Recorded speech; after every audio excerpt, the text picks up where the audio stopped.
In today's show, we discuss, do near-death experiences, commonly abbreviated as NDEs, prove that ghosts exist?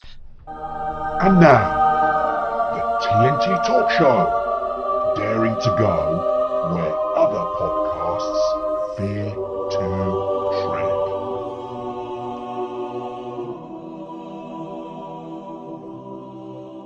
Hello, I'm Tony Fasula, and I share the stage with my esteemed friend and colleague, Tayo Boya. Tayo, hello, my friend, once again. I hope you're keeping safe and well. Yeah, what the hell, Tony? Honestly. Honestly. Yeah. Can I risk it? Can I ask you to say positively, I'll put that word in, say hi to our audience? I don't know positively. I can offer them a little joke there to help. No, this is a groan from Tony. Well, you see, you're already laughing, and then you accuse me of being gloomy, but you're already laughing. You haven't even heard my joke. It's a riddle, really. Okay. It's a riddle. Why did the depressed man cross the road? Don't know. To get to the other side, Tony. Oh. I mean, we're talking about NDEs and ghosts and things, so obviously that really fits. I thought that was brilliant. I got that joke just for you, and you went, "Oh, how disappointing!" Oh, really? Oh, your jokes are so bad. And yet telling them sort of fills me with thrill and joy. So you should let me be, Tony. Let me breathe. Why won't you let me breathe, man? Anyway, let's move on. Right. In today's show, as we've already mentioned, it's titled, Do Near-Death Experiences Prove That Ghosts Exist? So, Tayo, you've had some sort of input on this because you were quite adamant in one particular way or the other. Do you want to elaborate? Well, this is your actual topic, and all I was adamant about is my response to it. Oh, was it mine? I can't remember. Definitely. I'm not the one that came up with it. 100% your topic. Oh, okay. Well, do you want me to say what my view is? I think you really ought to. Okay, cool. Right, well, I actually believe that near-death experiences are actually true.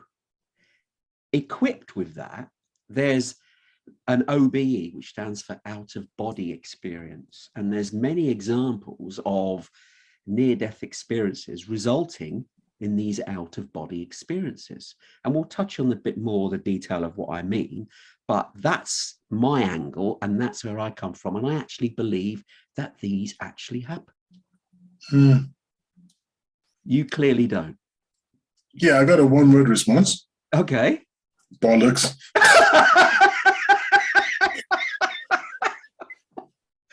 Okay. I wasn't expecting that, but okay. I thought I'd just be forthright this afternoon and just let it out. Okay. No, come off it, pal. What are you talking about? And by the way, I don't believe an NDE can actually prove that ghosts exist. It might indicate that ghosts exist. You see, I used to think about these things a lot because my sister had an NDE, she claimed. When she birthed her son, her heart stopped on the she had a heart problem on her life. And this is back in 76, because I was in college out here at the time. And she called me up and said, "Hey, you've got a nephew." I was like, "Oh, I've got a nephew. Yay. I'm an uncle now, you know." Actually, I was already an uncle because I had a niece. And then she said, "Actually," I said, "How did it go?" She was like, "Not that great, actually. My heart stopped." Ooh. I was like, "Ooh, really?" So yes, I was they had to take me into the operating theater. My blood pressure was too high, blah, blah, blah. And my heart stopped and they had to resuscitate me. And the strangest thing about it is that I found myself floating above the table, looking down at the people working on me. So it didn't last very long, is what she told me. So it didn't last very long, a few seconds and whatever. And then she was back in her body. And so that sort of made me think, well, this is possible. Maybe it's possible. I don't know. And because of my belief my greater belief, which is in reincarnation. So people might think I'm a bit peculiar. I believe in reincarnation, but I don't believe in NDEs or ghosts. It's a bit complicated, but it has to do with my worldview. Reincarnation fits into my worldview, but these other two don't. And there's evidence, what I consider to be strong evidence for reincarnation, and no evidence actually for NDEs or OBEs. So NDEs, as you've rightly said, what's it called? Near-death experience. Yep. And OBEs, out-of-body experience. Yeah. So I don't believe there's strong evidence for either of those two. But obviously, there's very strong evidence for reincarnation. Okay. What about, it can be poo-pooed clearly, because it's only from someone who's experienced it can say what they like, but there's no way of basically measuring it as far as their experience is concerned. They can say there's been countless examples. Children have reported this as well, by the way. Adults, scientists, physicians, priests, ministers, even people who are previously religious, and it reaffirmed their faith, and atheists who were adamant atheists had this experience, all from around the world, by the way, and they changed their point of view. And there seems to be some commonality from it. And you're right, there isn't any measurable evidence from science, but there are some really peculiar instances where you do have to question, wow, how on earth could that be? Please. Well, I want to hear about these. Just start with one of these experiences, and we'll look at them, because I've got a piece of counter evidence. Okay. Which I would want to share with you after I've heard your best evidence. Is that okay? Yeah, sure. Well, just one. Just give me one, the best one. Okay, best one.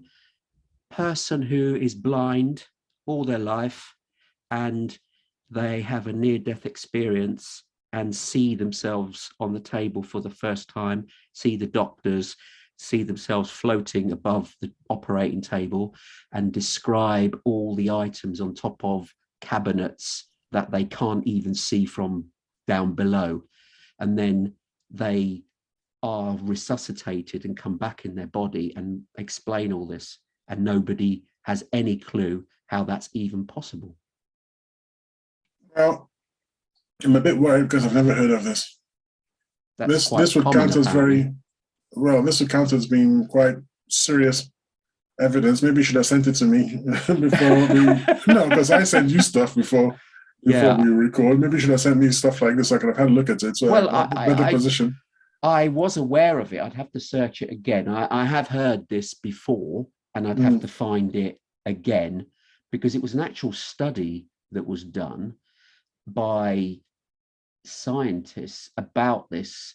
And so people who were physically compromised beforehand were able to recount things that they had no way of even being able to explain, but yet accurately they depicted things above the operating table that they couldn't see.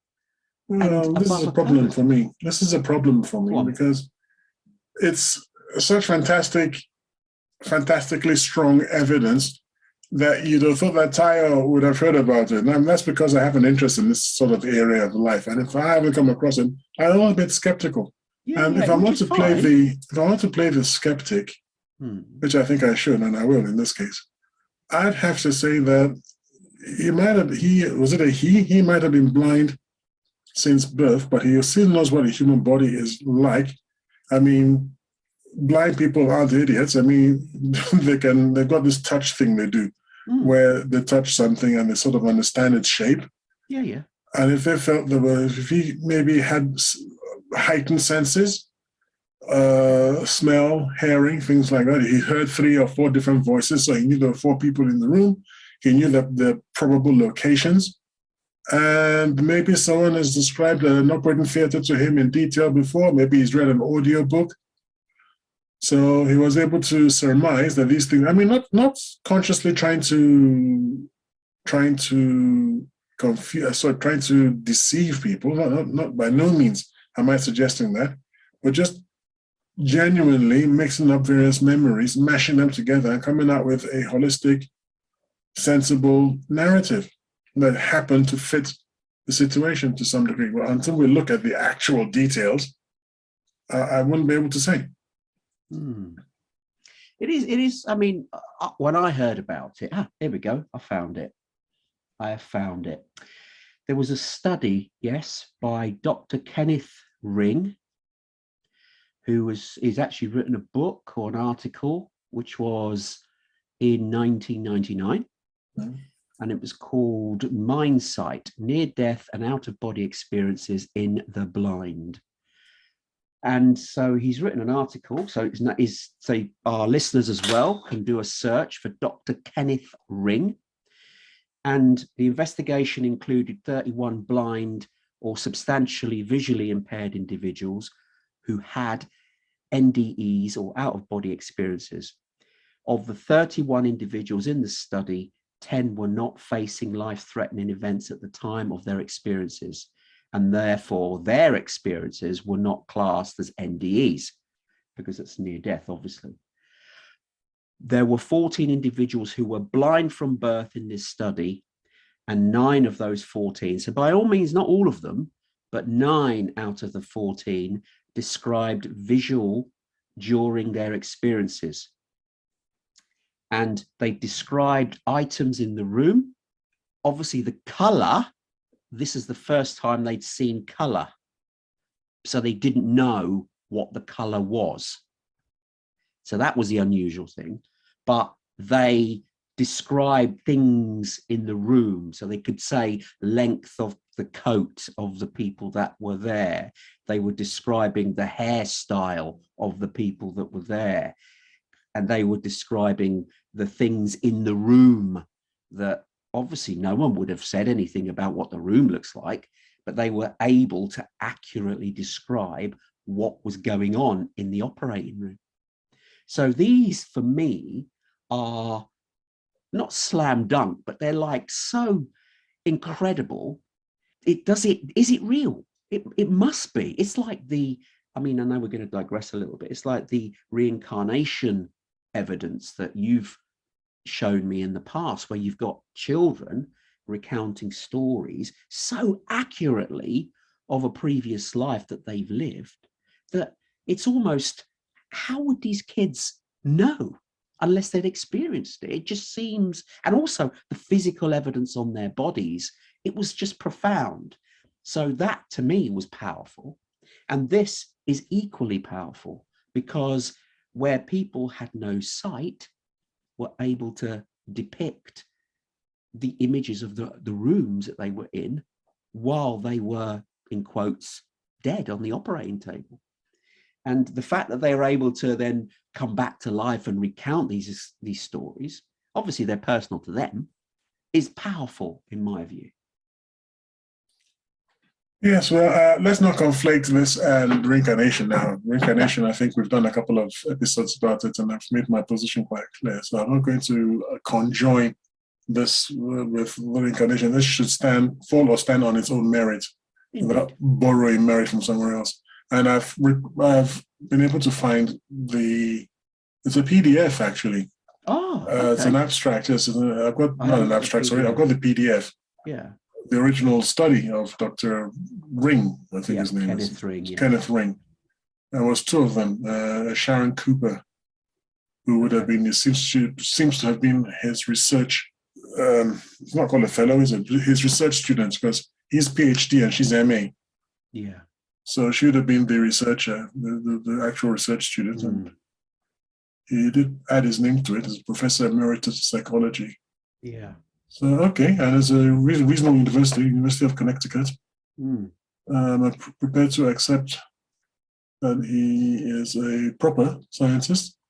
And looking down very, very briefly, because obviously I had to keep one eye on you and one eye on the screen, looking down at it, the very first case he remarks on is a Vicky Umipeg, a married 43-year-old married woman who's had 2 near-death experiences.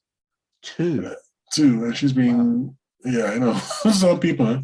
And she's been blind since birth, and something to do, she suffered an optic nerve damage. Yeah.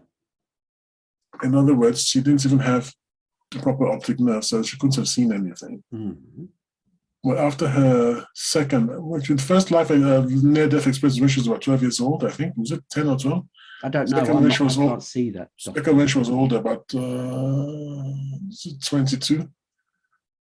And after that, she had a concept of light, which she didn't have before. I don't fully understand that because I'm skimming over the details, the document. I'm trying to understand what she went through. And then she had this telepathic intercommunication. What is an intercommunication? She had this telepathic communication with some being or something, which is, again, very interesting. You see, I'll have to read this thoroughly to know where I stand on this.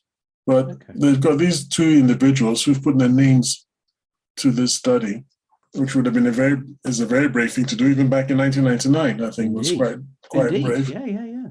People tend to poo-poo this, but if she was able to record all this under sort of described things, I really have preferred what I like in reincarnation cases, which is an audio of the person actually speaking for themselves, an audio or a video of the person speaking for themselves rather than having it written down. So I'm going to have to find out what method of recording was used.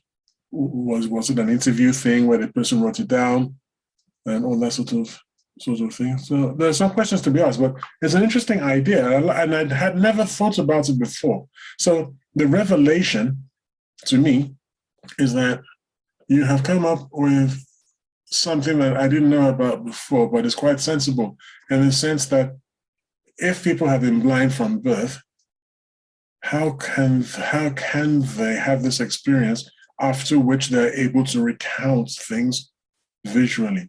But I have as much of a problem with that as I do with the idea that after death, we can use any of the senses that we have now. That's my other problem. That's why I don't believe in ghosts. Because people say ghosts, they had eyes, and I think, what does it need eyes for? Ghosts have the shape of the face. What would a ghost need a face for? It doesn't see because it doesn't have optic nerves. It doesn't have optical receptors. It doesn't breathe. It doesn't need a nose. Presumably it doesn't eat or drink. It doesn't need a mouth. It doesn't lift things. It doesn't need limbs. So this has been one of my arguments against people who say they see ghosts. If you see maybe a blob, I'm happy with a blob because a blob is basically a shapeless, formless mass. But then again, a blob that gives off light, I'd ask, where's it getting the energy from? Where's it getting the light from? Light is energy. Okay, I mean that's a valid point, because if it's an entity outside of our realm, then yeah, you're absolutely right. Why does it need a nose? Why does it need a mouth? All this sort of stuff. But you're now imposing our thoughts of what a ghost is. We don't know, do we? What if they are in a spirit form, but when they for whatever reason manifest themselves that we see them in a shape which represents something that we've seen before, or they transition into our reality, so to speak, in a form which is identifiable to us, but then when they drift back out and we no longer see them, they then blend into some sort of, smoke or something. I mean, this is our words. We don't know. And it's just because we see something and we think, well, why has it got a nose and a mouth and a face? It's because that's where it was originally in our realm. It was human. And when you then drift out, you change between a human entity to a subsequent entity, which maybe doesn't have any of those attributes. You're probably spot on.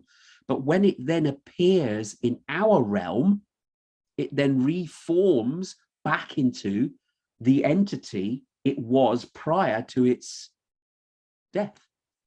That's how I see it. Well, I still say, it doesn't, to me, make any sense. I mean, if you leave your physical body and you still got eyes, then have you still got a mouth? Have you still got which I certainly hope we wouldn't. Do you still have intestines? I mean, it doesn't make any sense. Do you have, sorry to be crude about it, do you have an anus? Do you produce fecal spiritual poo? Are we still eating and killing things on the other side? One would have hoped that all this nonsense would have come to an end. And I don't accept, whether, rightly or wrongly, there are things that you can accept when you have a worldview and other things that you can't accept.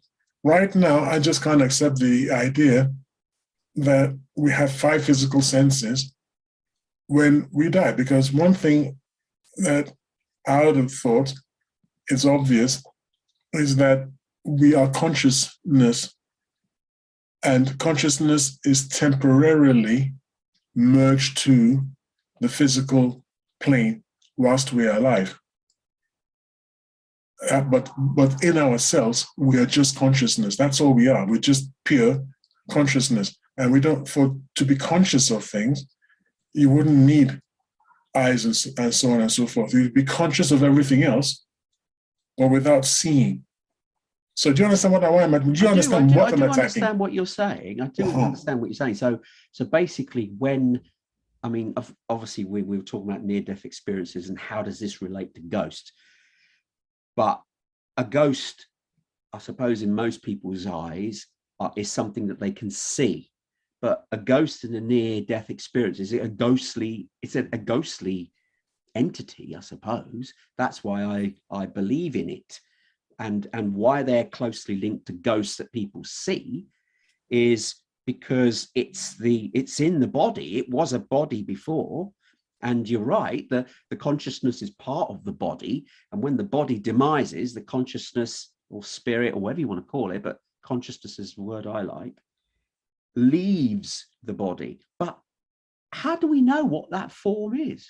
You said, it can't possibly be human-like. It can't possibly need all the organs. That's just a supposition. We don't know. Maybe it is. It is. I don't know.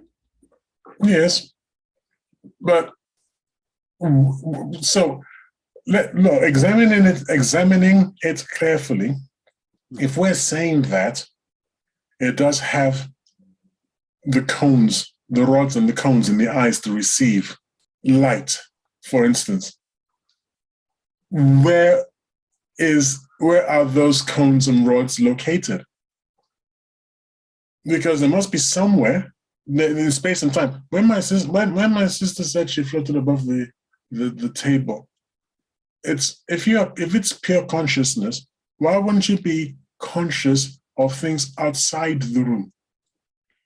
Well, funny you should say that, actually, because there are some examples that the Dr. Kenneth Ring actually did record, that there were some instances of people being able to see things beyond the room, further away. So there are examples of that. So what is clear about all this is that there's similarity between people that have these experiences and even out-of-body experiences, but there are some unique attributes as well. Not everybody seems to have the same experience. They're similar, but not the same. And like I said, this one here, where there were some people who were even able to describe areas of the hospital that they hadn't even been in, were quite peculiar. So, far removed from where they were located. So, yeah, that probably answers your question as to Yes, Why it is it only does. the room? It does. Because then I think it's the paucity of our language. And unfortunately, the people asking them questions didn't ask very perspicacious ones, a bunch of idiots, basically. They could have asked better questions and gotten down to the roots of things. Because it's possible when people said see, they are merely using an expression that they know that we'll understand. Indeed. And nobody went further into the details of what do they mean by see. They might have wanted to use the word comprehend or apprehend or some other thing that didn't convey the idea of using light and sight. There was several instances of the people describing the vision that they saw in more vivid colors than they'd ever seen before. They were able to see things with more color, more brightness, more intensity, and far greater than they'd ever experienced previously. So that would somehow indicate that when you leave your body, the limitations of a human eye are removed and you actually see things in the clarity that they really are in, because many of them said that they can see things closer, further away, sharper, brighter, more colorful. There's countless examples of that. So the physical limitations of us humans while we're here and alive has been removed when we actually leave the physical realm. Yeah, I had a dream back at uni, and I've never forgotten the dream. I saw things in my dream. So I don't think I left my body. I'm not saying I left my body. I'm not claiming an out-of-body experience, just to be clear. And it wasn't an NDE either. It was a dream. It was definitely a dream. But in this dream, I saw things. I seemed to see things far more acutely than I've ever seen them with my eyes before or since. And looking at a tree, for instance, is not just looking at the bark and seeing the leaves. It was looking at everything about the tree all at once. What was going on inside. And there were different colors. And by the way, I'm slightly colorblind. I've got this slight red-green color problem that a lot of people have. Indeed, yes. So it's common. Yes, it is common. And the vivacity of the colors was just outstanding. I've never seen colors that vibrant, that alive, and life seemed to be everywhere, not just in the tree. There was life, and it's very powerful. And I've never forgotten the dream because of that. So it was as if. And I felt as if in my dream, I felt as if I was really seeing properly. That when you and I look now, that's not the proper way of seeing things. That we're actually shut down. Yeah.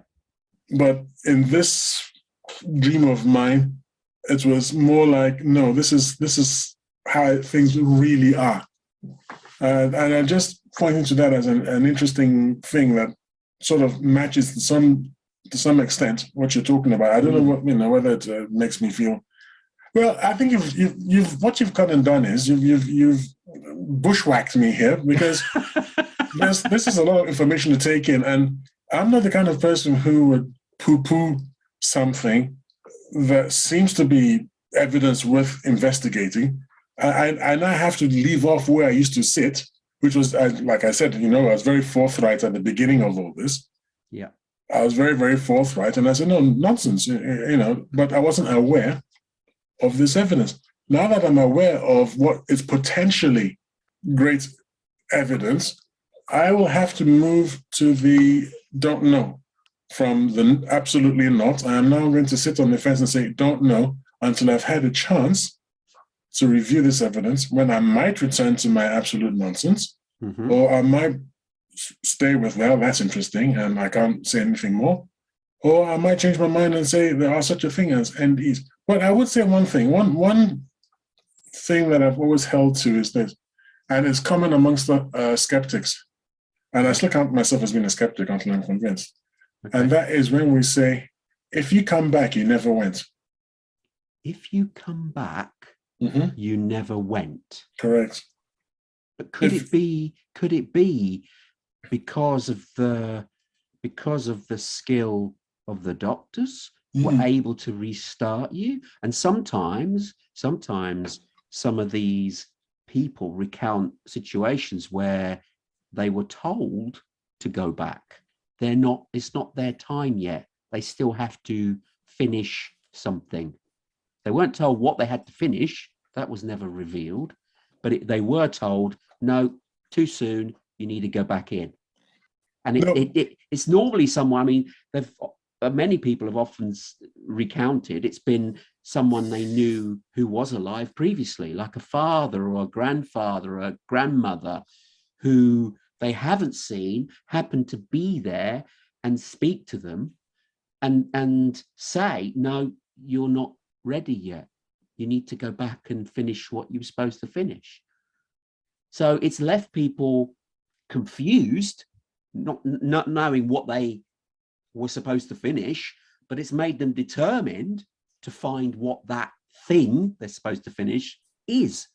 So it's given them new purpose, I suppose. I'm still going to be very skeptical because this, to me, to prove that you're really dead, we should separate head from body.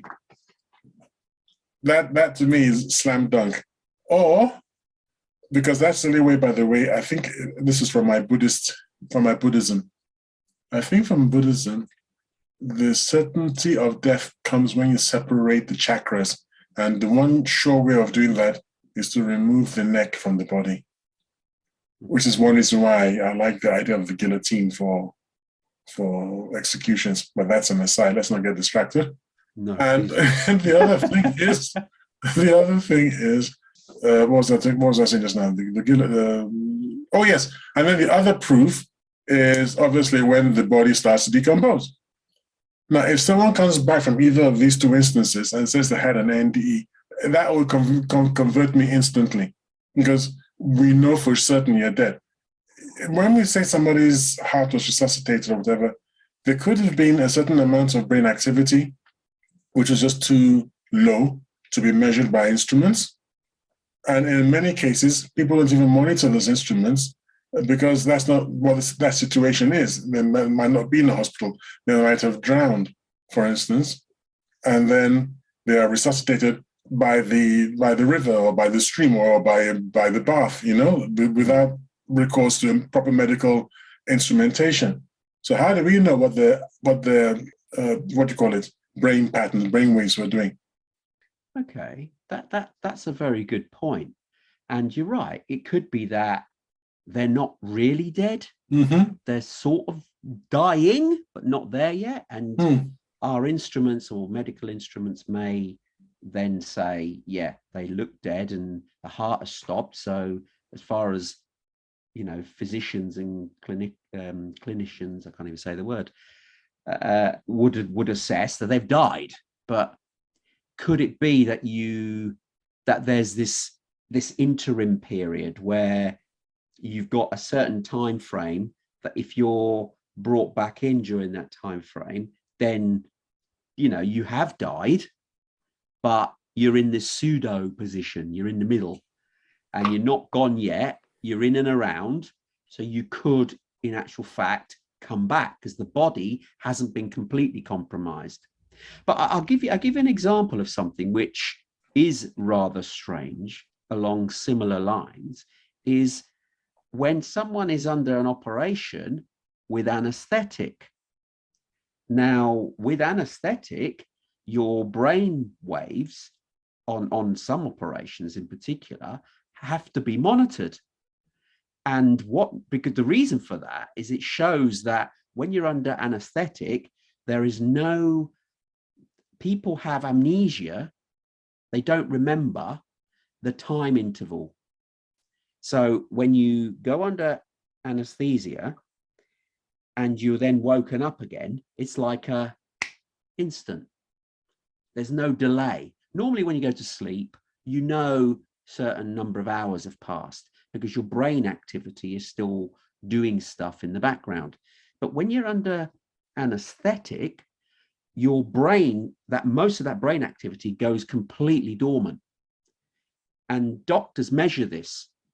And so they have to record it to see. And while they've been under anesthetic, then some people actually die where their heart actually stops. But the brain activity is still being monitored and there's nothing going on, nothing. But then they come back, they've had this near-death experience, they come back into the body and everything starts up again. And then they can recount a story during that near-death experience, but nothing was captured in the monitoring to show that the brain activity was having a dream or having an experience. No, it's completely dumbed down. Well, that's kind of helps my case. Really? Yeah, I think it does, because that would point to a paucity in our instrumentation rather than anything mystical. And a few months ago, you and I were talking about something. We were talking about the simulated universe. Oh, yes. And one of the ideas that I've come across is that our consciousness is actually not located where we think every day we think it is, which is sort of in our heads, because our eyes see, and the nearest we are conscious to is our eyes and our nose. Yeah. Our mouth, where we speak from, where we hear from, everything. So everything seems to be in the head. And I think naturally we just get into this idea that our consciousness is located in our heads, because that's where most of our activities take place. But there was this scientist who is arguing. I mean, this is an ongoing thing. It's quite new. Past, I don't know, 5, 6, 7, 8 years. I don't know how many years, but it's quite new. This idea that when we think about something, our mind reaches out and touches it. And do you remember we had this conversation? We did, yeah. Our mind reaches out and touches it. So our mind is not located in one place. Our consciousness is not located in one place. And then I said to you that I was developing this idea, which I'm trying to develop more rigorously, that if it is a simulation, it's created for us as we need it to be. And it is as our mind reaches out that the thing actually is there. Until then, there's just it's not even an artifact.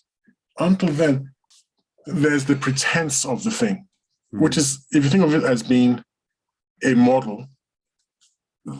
So there's reality. That's when you touch it or whatever, when you deal with the thing. Yeah. And then in between that and you, there is, if you like, a formula. Like if it was a computer program, it would have created I'm a programmer, so I don't know if it's going to work for non-programmers. It would have created the class, but not the object. Now, every programmer will know exactly what I'm talking about. Yeah, I know. But if you're not a programmer, you won't know what the hell I'm talking about. Yeah. In a way, it's creating the facsimile of the thing and not really the thing. And all this goes back to this idea that our minds are more powerful and are more dislocated than we normally think of them. So the near-death experience could be a dislocation of the mind, a freeing of the mind, and where it's allowed to operate closer towards its natural state, but it's not death. That because you've come back. It still goes back to, I'm trying to tie it back into that thing that if you come back, you never went. Yeah. And for the religious people, if you want me to take a little bit more time just to finish this off, for the religious people, for the Christians, it's one of the ideas behind what did Jesus do? He didn't, resurrection, that's right. Yeah, resurrection. It's one of the ideas behind the resurrection of Christ, that in the gospel, I can't remember which one, it's been a long time. In the gospel, when the soldier stabs Jesus in his side and it says water and blood gushed out, we would like to point out that things don't gush unless there's blood pressure. So that gushing out proves categorically that at that point, Jesus wasn't dead. Okay. And when Mary Magdalene saw him in the cave after the Sabbath, when she went to dress the body properly, and he said, "Don't approach me, for I am not yet ascended to the Father." If I were to restate that in everyday normal English, it's, "Don't touch me. I still hurt like mad, and I haven't died yet." Okay. And again, the idea that if you come back, you never went. I'm of the opinion that you're yanked back in. Not that you haven't gone. You've started to go. The process isn't somehow not instant. That's how I'm beginning to see with these examples. It's not instant. It seems to be there's some sort of delay of some sort, so that you leave the body gradually. It's not instant. You can be asked to go back or pulled back in as part of the program, I suppose, of how this universe is appeared. The program means that you haven't finished. The creator or whoever it is that's put this together hasn't finished with what you were doing in this worldly form. So something has happened which has brought your demise far sooner than should have happened. But because your body isn't gone, and you've not left it far enough yet, you can still be brought back in. Now, granted, if you've been dead a little while, your consciousness, spirit, whatever you want to call it, has had time to leave the vicinity, leave and go to wherever it needs to go. So the body is literally a vessel, an empty vessel, and you can't be dragged back. You've now gone too far. But when you're in and around the vicinity still, there's still opportunity for the spirit, the consciousness, whatever you want to call it, to make a return to the physical body. Okay, let's return to the title of this topic, which is, do NDEs indicate or prove that ghosts exist? When my sister was hovering above the table, how come nobody saw a ghost? So are they even the same thing? We're not talking about consciousness and consciousness spreading and being dislocated from where it normally is, with, related to the body. So this is like a dislocated consciousness. Yeah. Has in your readings, you seem to be far, no, you are not, you don't seem to be. You're far better read in this field than I am. Are there any cases where somebody had an NDE and some other person saw a ghost? Yes. Really? Yes. Of the ghost of that they will, well, it doesn't matter, but they saw something in the vicinity of the body, as if it was looking at the body above the body itself. Yes. And this is reported by this Dr. Ring? No, not Dr. Ring. I saw this separately, that there is in examples of a third person, like a family member, someone like that, was looking at the operating table from behind a glass or something like that, seeing their parent, family member, whoever it was, being worked on, and then something like a light or an image or a manifestation appear above the operating table. And there are accounts of this. I wish I could find the article for that. I will find it and I will share it on our Facebook group and share it with you, of course, Tyre. But yes, I do remember reading that, which I thought was quite powerful, because that then gives a third person's view of this thing, whatever it was. But it was visible. It was visible for a short period. Now, my sorry, go on. Did the person who was experiencing the person on the table, did they have an NDE? Did they have a reported NDE, or was it just this other person outside looking in and seeing the light above the body? I don't know. They didn't go into that much detail. So I want the two, you see. Yeah. I want the NDE, the person reporting an NDE, and somebody outside saying, I saw this at the same time. Because that would answer our question, do NDEs indicate or prove that there are ghosts? Do you see what I'm trying to say? Yeah, I do. In my opinion, however, I do think that there is some linkage. They could be different, yes, but I think there's some linkage, because a ghost, where it's visual, it's somebody who has left the body, but just remember, we're free spirits, we're free consciousness, where there's some people who believe maybe that they're not ready to go. So they're trying to come back and they have no body to come back to. So this transition from the physical element, that what you and I see and all our listeners see, but then you move into a realm which is beyond our visual capabilities. So it's like you're phasing in and out of our reality. You're in a different reality, which is this spirit-like reality. The individual who has left the physical reality that we know has gone into this spiritual reality that we no longer can see them generally.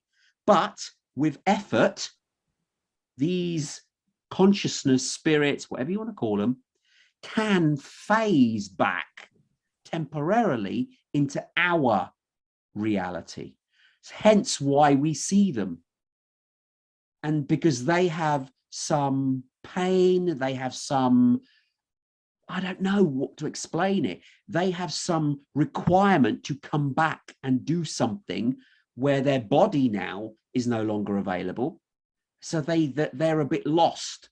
And you sometimes say that there's a lost soul, and that's where ghosts seem to be across the world, really, that a ghost is someone who has left the earthly realm, but is not yet ready to go to the other plane, whatever that other plane is, and wants to still hang around. And hence why they appear occasionally to some people. And generally, they seem to be linked to a location or a situation. They go back to see it. They go back and try and reappear, but it takes them energy perhaps, and we don't quite understand. But there's too many examples. Yeah, there are. I told you I have my counter evidence. I've actually got two. One of them is this: scientifically, there has never been any incontrovertible scientific proof. It doesn't have to be proof. No scientifically strong evidence has ever captured a ghost. True. Right. So that's, I mean, given the number of CCTVs and things we have in the world today, there's got to be a reason why that has never happened. But more acutely, people can argue and say, oh, I've seen this video, I've seen that video, whatever. Okay, so that's like, yeah. Why do you dismiss those out of hand? Well, because it's not science, because, you know, we look at it and we can always, whatever is being presented, we can always give a more reasonable explanation, like Occam's razor. Yes. That there are more reasonable explanations. We don't have to go to ghosts. There was one, I suppose, I saw, which was peculiar. And unfortunately, it's like, why aren't these videos ever high grade? I'm not contradicting myself. I'll be honest, I'm with you there. I'm quite frustrated by that as well, yes. Why? Now, what was odd about it was that this guy was walking across an icy road, and then he was slammed up against the door. Okay. And what I noticed is that his upper body was moving faster than his feet. So it looked like he was pushed. Because if it wasn't that, if he had slipped, you'd have felt, and by the way, he traveled sort of horizontally for the first bit. Oh, wow. That is the upper body that I'm saying was pushed. Hmm. It was, I thought I sent you this video. It was such that it's the one video I've looked at that gave me the creeps. Let me put it that way. Yeah. Because he said he was a security guard, and he said this happened. He was talking to the other guy on the radio, and the other guy asked him, "What was that?" He said, "I don't know," and he ran into the building. That doesn't make a lot of sense. Anyway, so maybe of all the videos I've ever seen, that one gave me concern. But all that's going to happen is that scientifically we just say we don't know what happened there. And we can't even prove it was a discounted entity. Who knows? Maybe his wife didn't like him or something. I don't know. It's all the explanation, okay? Yeah, we can't say. Then the other thing is this. Now, this is more specific. I don't know where this was. I believe it was New York, but I'm not prepared to swear to you in the court of law. New York or Chicago or one American city. Someone conducted a large experiment where they painted the tops of the operating theater lights with a design, with various designs. It was not just the same design, okay? Mm-hmm. And no one has ever come back and told us what that design is. No one who's ever had an NDE. And that's my counter argument. That's my counter evidence. That it was painted there for this very purpose. Could anyone come back from having an NDE and say, "Oh, why did you paint this bunny? You know, why is there a painted bunny on top of this?" Nobody has ever done that. And it was very large. It was done all like right across the city. All the I don't know about all, but in a lot of operating theaters. Okay, that's interesting. Yes, exactly. This is my point. That when you look at the count, when we do the experiment fails. Although the one that I mentioned at the start of the show about the people who are blind, who describe things in the room above the cupboards, it depends. Did they go up to the lights? I mean, because a lot of these theaters don't have lights that come down; they're ceiling lights. So I'm curious to see these images that they purport to have put on. They wouldn't show because they don't want people seeing them beforehand. They're just there. We know they're there because they promise they're there. Well, it's not that. It was the experiment. No, it was part of the experiment. If they publish it, people might see it and come back and say, yeah, and then say, no, I never saw it, deny seeing it. This way, nobody can deny it. It's just not published, but it's there. Or you might be able to, maybe, I don't know, if you ask very nicely, they might be able to show you maybe one light to be sure that there is something, but you'll be able to figure out what the whole pattern is. Yeah. So there's something there, but I think it's quite right that nobody should know. Okay. Well, interesting. I'd like to hear more about that and see if there's any more evidence on whether people who have these NDEs have actually described any of the lights and any designs, if they happen to be there. I actually wanted to do something more than that. I wanted to start a petition going, a petition, a movement, I don't know what you want to call it, a pressure group to try and replicate the same thing within the NHS here in the UK. Why not? Why not? Exactly. I think be something quite interesting. Yeah. I think maybe the TNT talk show should get it started. Why are you laughing? No, yeah, why not? Why not? Seriously, because it's part of my reincarnation, that kind of thing. I just thought, why not? We just start the letter writing campaign and we'll see what happens. And we're trying to get it started. And if anybody can come back and actually explain what the lights are, what's above the light, then we all know that, yeah, we've got something here which cannot be easily dismissed. No, I agree. I mean, that's something quite incredible because if nobody then describes that, then you can actually ask, well, why not? But however, if a blind person explains it, then you got a slam dunk there. I'd like to see video of the operating theater beforehand. I don't know why they would see that, and make sure that what that person said was there was actually there, and there's not a mismemory. because I don't know, is it always going to be the same instruments in the same places? I mean, on the actual tray next to a patient, yes, because there's a certain way of setting things. I think every hospital has a certain way of setting things out.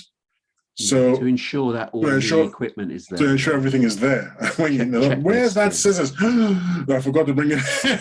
Yeah, it would be really bad. So we need to know that. It's very good. It's promising evidence, but until I've studied it more closely, it's not a slam dunk. But I will say it's incredibly interesting. Okay. I didn't think you had anything like this. This came out from left field. I'm quite impressed, really. Okay. What about your angle about ghosts themselves? I know you said that there doesn't seem to be any way of capturing ghosts on all the smartphones we've got, and we haven't captured really ghosts. Security cameras haven't done it. Well, that's not strictly true. There has been many recordings of strange apparitions, and in particular poltergeist events, more so, where security cameras have seen physical moving objects without seeing an entity, but these things should never have moved, couldn't have moved. I go with hoax, because number one, why it's usually, like I said, it's usually very poor quality, and number two, you're wrong. It's not really security cameras. It's some kind of camera. Actual security cameras, like serious cameras in serious places like banks, have never captured anything. Why? It's always in sort of dodgy factories and things like that, where people have the time and opportunity to play tricks. That's where these cameras pick things up.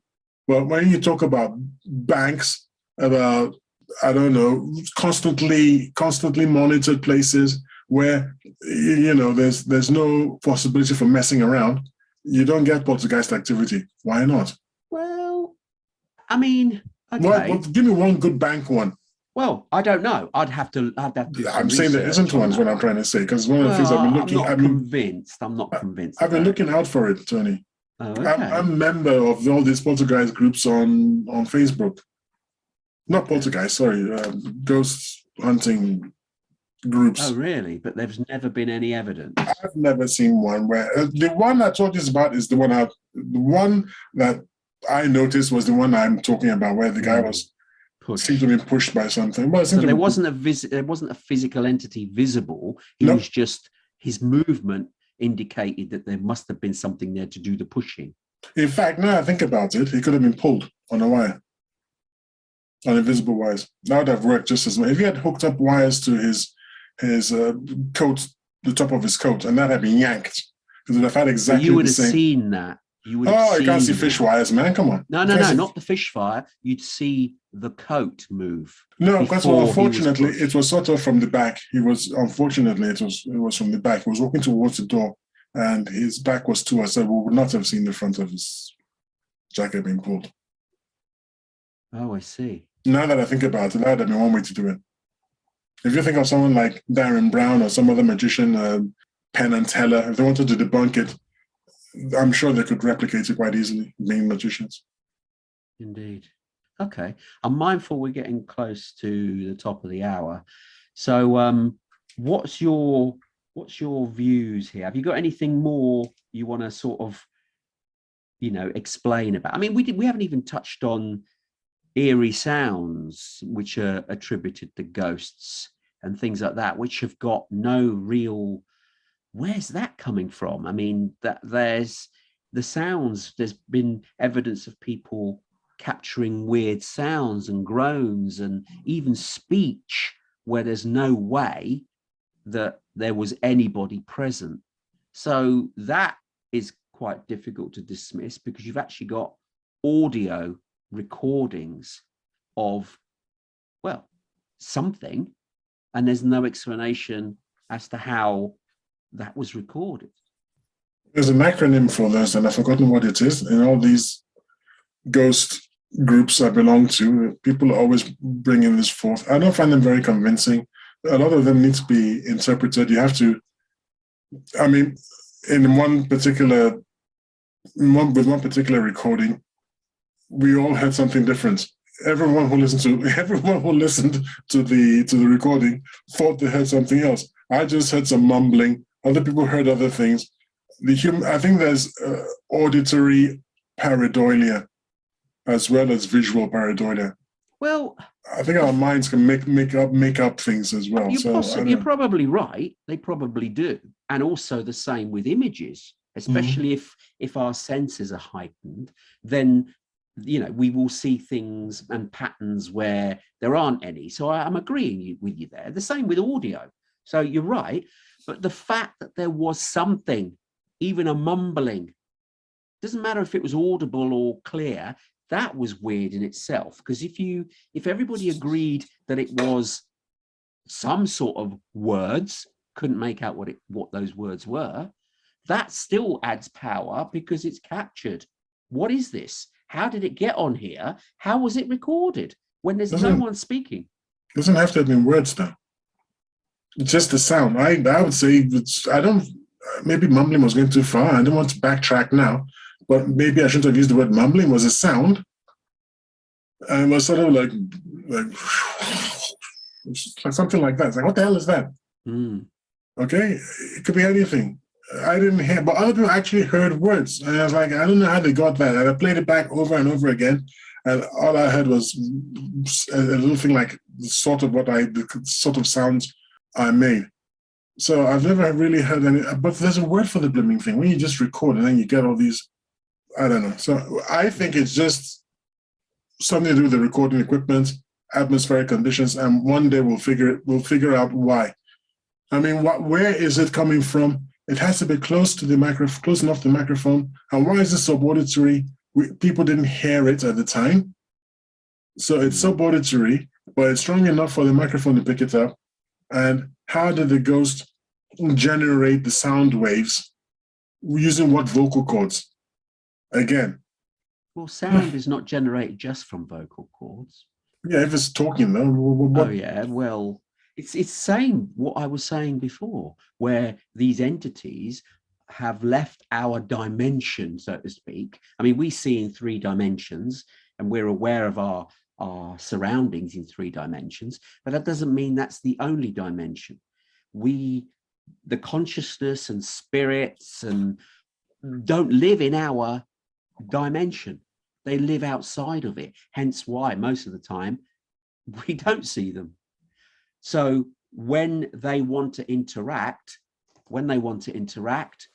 then they somehow come into our dimension and we can then see them, hear them, what have you. Do you have any more to finish? Because I think we're at the top of the hour. I'm interested in the new evidence you have supplied with new evidence to me you supplied. I'm going to look into it. I'm more interested in it than I was at the beginning of this episode. Thank you for that. And I will let you know what I think after I have perused the data. Wonderful. Okay, thank you. And with that, we have reached the end of the show for another week.